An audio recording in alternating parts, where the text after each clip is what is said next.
नमस्कार दोस्तों, राम राम। आज पशु की बीमारी, ऐसी बीमारी के बारे में बात करेंगे जो दूध को बिल्कुल कम कर देती है और जो दिखाई ही नहीं देती है।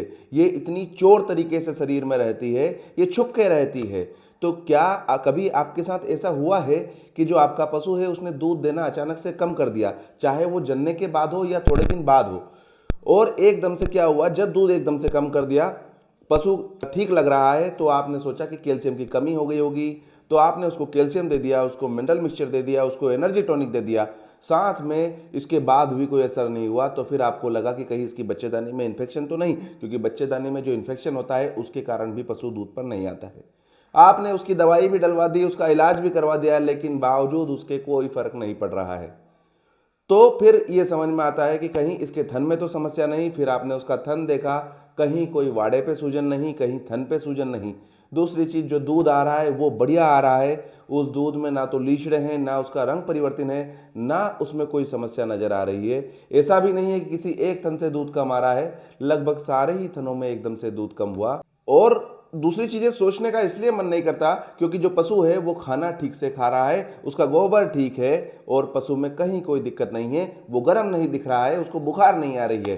तो फिर जो हमारा दूध कम हुआ है, आखिर उस दूध के कम होने की वजह क्या है, वो दूध अचानक से कम क्यों हो गया है।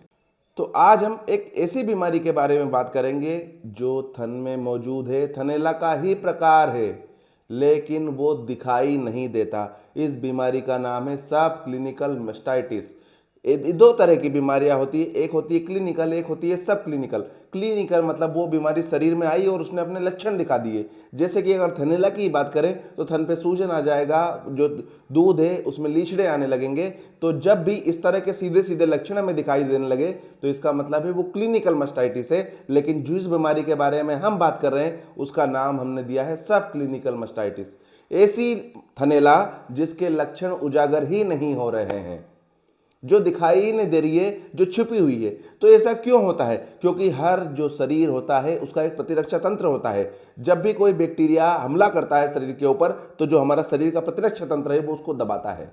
तो जब ये थनैला के बैक्टीरिया सामान्य स्थिति में रहते हैं, थन में रहते हैं, तो हमारा जो प्रतिरक्षा तंत्र है वो उनको दबा कर रखता है। ये बढ़ना चाहते हैं लेकिन वो दबाता है तो एक स्तर मेंटेन हो जाता है। तो ना तो वो लक्षण दिखा पाता है, लेकिन अंदर चूंकि वो मौजूद है तो वो उस दूध को भी कम कर देंगे, जो मशीनरी है उसको डैमेज करेंगे। और इस तरह से दूध में भयानक नुकसान हमें पशुपालकों को होता है। और हमारा जो पशु है उसमें आगे जाके कभी कभी तो 3-3, 4-4 महीने तक ये सब क्लिनिकल जो फार्म है वो चलता रहता है, उसके बाद जाके वो क्लिनिकल में बदलता है। तो ये बहुत बड़ी हानि होती है। अब बात यह है कि अगर हम सोचें कि हमारे पशु को क्या ये है तो इसकी जांच कैसे की जाए। इसकी जांच बड़ी आसान है, बिल्कुल सस्ती, आपके घर में मौजूद है वो चीज़ जिससे आप जांच कर सकते हैं। सामान्यतः CMT किट, कैलिफोर्निया मस्टाइटिस, एक ऐसी डिस्क आती है जिसमें 4 कप होते हैं। हर कप में जो दूध है वो एक एक थन से एक एक कप में दूध लिया जाता है।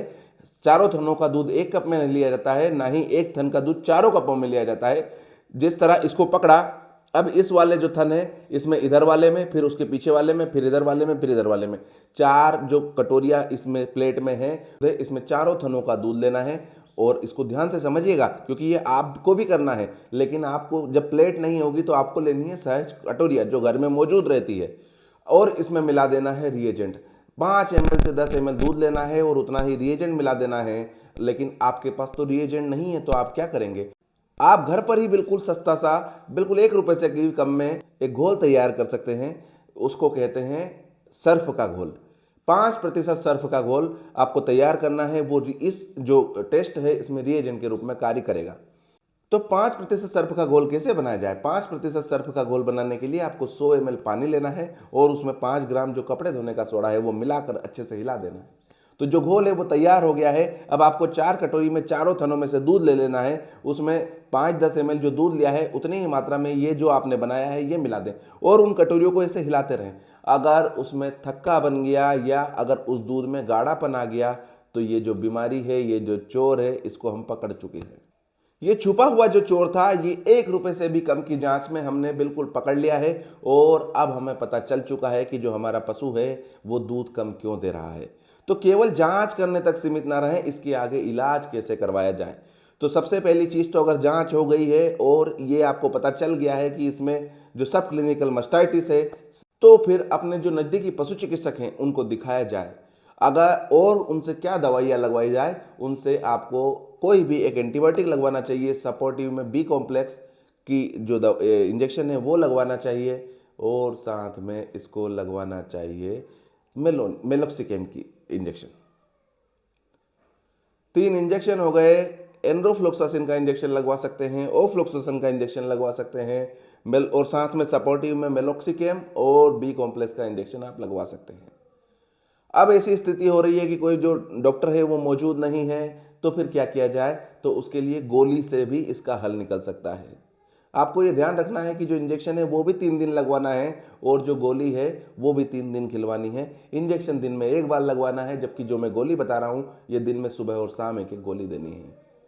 आपको देना है ओफ्लोक्सासिन की गोली, बड़े सहज रूप से उपलब्ध होती है, या बी फ्लोक्स या फ्लोक्सफोर्ट नाम से उपलब्ध होती है, और साथ में अमोक्सिलिन करके जो गोली आती है, इन दोनों में से एक कोई भी आप चुन लें, उसको देना चाहिए। साथ में मेलोनेक्स की गोली आती है। ये दोनों गोलियां आपको सुबह शाम एक एक गोली लगभग 3 दिन के लिए बराबर देना है।